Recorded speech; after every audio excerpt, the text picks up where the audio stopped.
Hello guys, দেখো আমরা এখন বেলাতে এখন যাচ্ছি বাজারে। এখন কটা বাজে দেখবে? এখন 12:15 বাজে। 12:15টার সময় এখন যাচ্ছি বাজারে। আসল কথা হচ্ছে আমি বাড়ি যাচ্ছি, আমাকে বাড়ি দিতে যাচ্ছে মাসি। আর ওই পথে আমিও বাজার করে আসবো।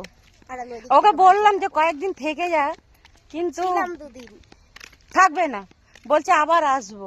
তোমরা বলো তোমরা বলো। 2 দিন আসি, 2 দিন থাকি, আবার চলে যাই, আবার আসি, 2 দিন থাকি, আবার থাকি। তুই পার্মানেন্টলি থেকে যা। তো গাইস বলো কেমন আছো তোমরা? আর এখন ফোন করেছিল গৌরী কুইন, ঘুরতে যাবে, বাড়ি আয় তাড়াতাড়ি বলছে, এই জন্য এখন বাড়ি যেতে হচ্ছে। এই জন্য ওকে বাড়ি দিয়ে আসছি।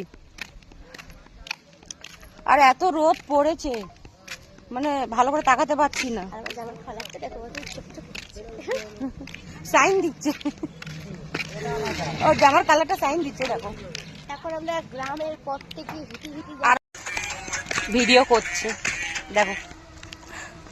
আর আমরা এখন টোটো পাইনি, হেঁটে হেঁটে যাচ্ছি, হেঁটে হেঁটে যাচ্ছি। থেকে হেঁটে হেঁটে চলা হচ্ছে এখন গ্রামের আর পথ আমি থেকে। কত গাইস মোটা হয়ে গেছি দেখো, কত মোটা হয়ে গেছে, কিন্তু ওর থেকে ডবল আমি।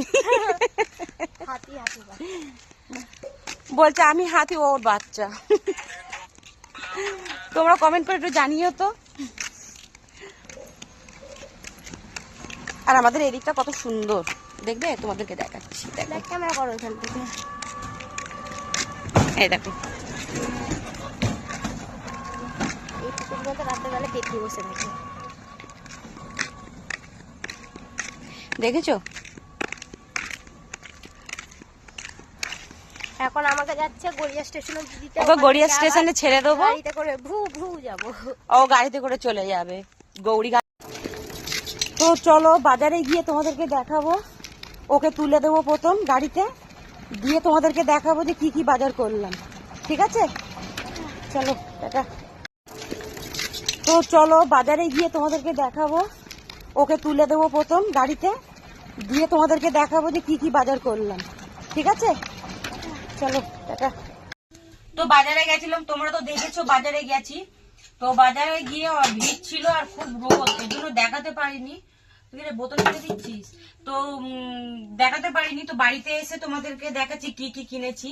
এই যে ভোলা মাছ, এই ভোলা মাছগুলো ছোট মেয়ে খেতে ভালোবাসো, তো এই মাছগুলো খেতে পারে না, এই জন্য এই মাছগুলো নিয়ে এসেছি।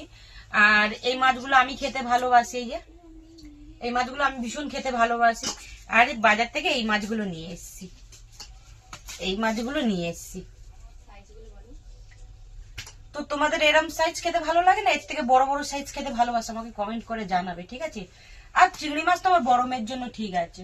এই যে চিংড়ি মাছ আমার বড় মেয়ের জন্য খেতে, ও চিংড়ি মাছটা খেতে ভীষণ ভালোবাসে। তো তোমরা কারা কারা এইসব মাছ খেতে ভালোবাসো আমাকে কমেন্ট করে জানাবে, আমাকে কমেন্ট করে জানাবে, ঠিক আছে? দেখো চিংড়ি মাছের কথা বলেছি, চলে এসছে আমার সঙ্গে, আমার কাছে চলে এসছে। গাইস আজকের পর্যন্ত এই ছোট্ট একটা মিনি ব্লগ ছিল। তো তোমাদের যাদের যাদের ভালো লাগবে লাইক কমেন্ট শেয়ার করে দিও।